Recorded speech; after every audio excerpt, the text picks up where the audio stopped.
Hey everybody, what is going on? I am Maximus Rex and this is Big Baby Reviews. Today is Kirby Monday, so we're looking at more of his Fourth World Saga today. We are looking at, let me open her up here and I'll show you the cover.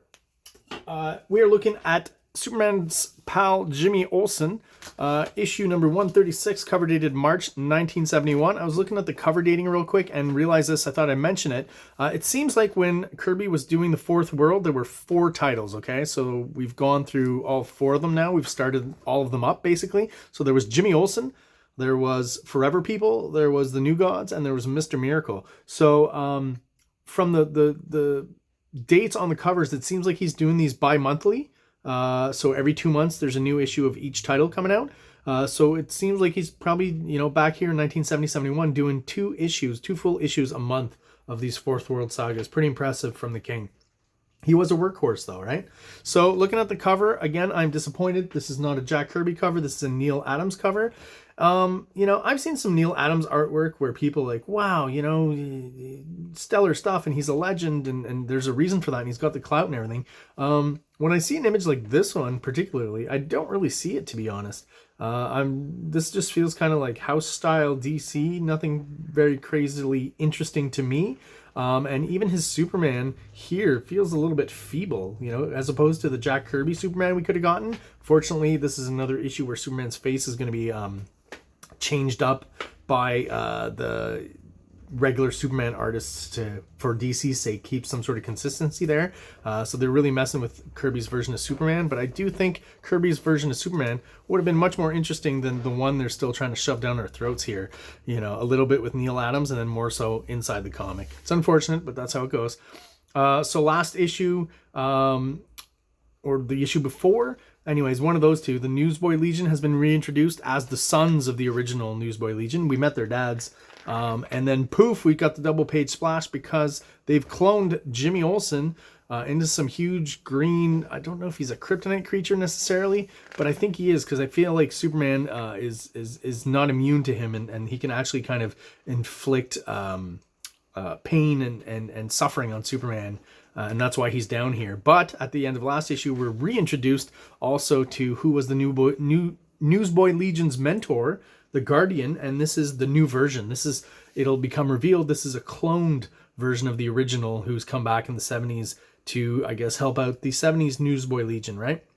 So this whole plot line in Jimmy Olsen, I want to mention, genetics, DNA project, all of that. That's what's going on here with the cloning and all that.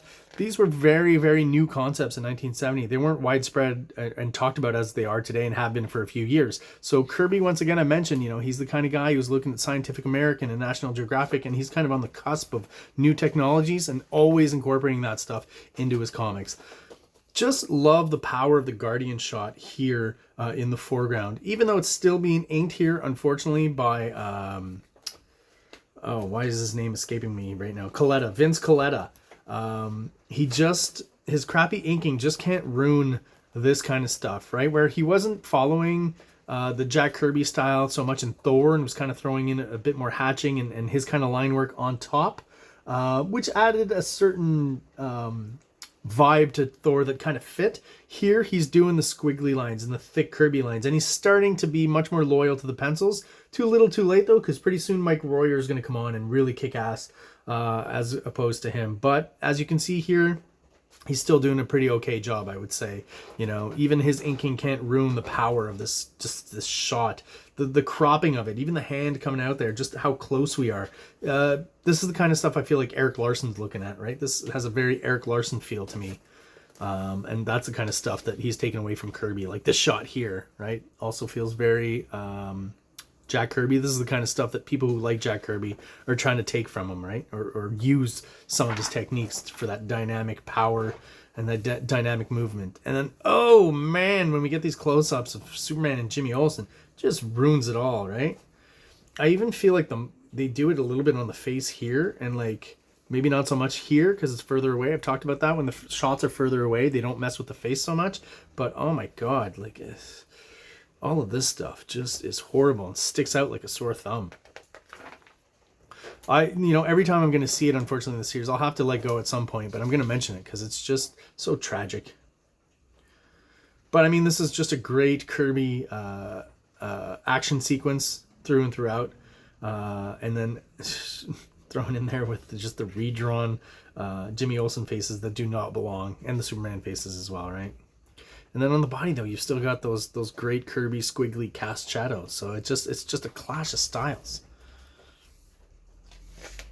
This is a trope I've seen Kirby use a bunch of times. The tiny soldier motif. He does it in Captain Victory. He does it here. He does it a bunch of places. So, you know, having gone through a lot of Kirby's career, having gone through from the 60s, the 70s, the 80s, you'll see a lot of concepts kind of come back and be reinterpreted for something new, which is fine by me if it's cool.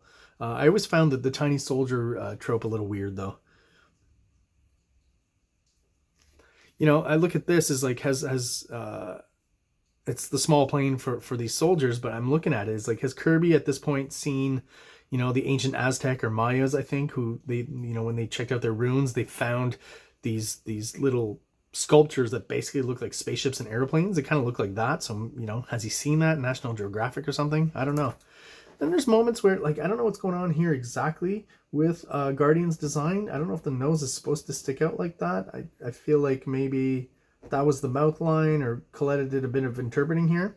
But then it almost starts to look like a Steve Rude kind of drawing in a weird way, right? And this is the kind of stuff Steve Rude would probably like and try to reproduce. Something a little more old school about it all of a sudden with the proportions. I don't know. Just sticks out a bit.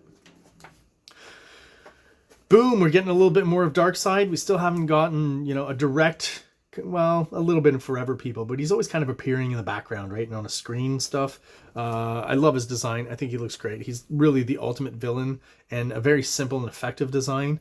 I love all this Kirby technology that he's doing here. Like, there's just such a surrealist aspect when he starts doing this stuff that I love. You know, I've talked about before how, you know, they never met, but him and Jodorowsky, I feel, just have a kinship visually. And, you know, I almost wish they could have worked together or something, done something crazy. Obviously, Kirby by this point probably wouldn't have wanted to work for another writer because he didn't do that for the rest of his career. But who knows? Who knows? I feel like there's some sort of connection there. They achieve the same, or get to the same results visually, even though Jodorowsky doesn't draw, right? Moebius is the one who's helped them out. But Moebius was basically designing, you know, what Jodorowsky was describing to him orally, right? I feel like the looks and the designs and the surrealist aspects to all of it, there's definitely a kinship there. I know that sounds weird, but Moebius and Kirby to me have a connection there through Jodorowsky, because Moebius really became Moebius, I think, when he started working with Jodorowsky on Dune, and that's where he really went into the surrealistic, surreal aspects of art and character design and just all of this. I love all of these designs. The world that he creates here, right? It's just, for 1971, it's just so, to me, I feel if I would have been, you know, or to people back then when they were looking at this, it was so cutting edge. It was probably even just a bit ahead of what they were thinking. And that's maybe why the Fourth World Saga, you know, didn't catch on or as much as it should have, or, you know, the fact that DC didn't give it enough of a chance, you know, to succeed is what a lot of people say. I just think he was working with concepts were just a little bit ahead of time and a little bit ahead of everyone at that time specifically.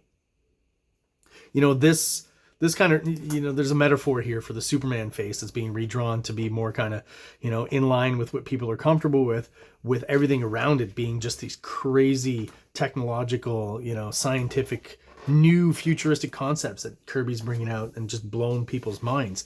I've talked before about OMAC, some of the concepts he throws out there. Like, I think back to 1970, whatever, when that came out, and people's minds reading this must have been blown and just like, wow, like this guy is from another planet almost. And he probably was, metaphorically, symbolically, however you want to put it. You know, he's trying to incorporate collage into his comic book pages, and at that time they just don't have the right technology or just not used to it, so they don't know how to interpret it, and it always ends up looking a little weird. But this section is interesting. I'll just read it because it kind of sums up and gives you a good kind of idea of what's going on here, right? So the DNA project is, like I said, a lot of playing with genetics and cloning and stuff, and attributing powers and different skills to children.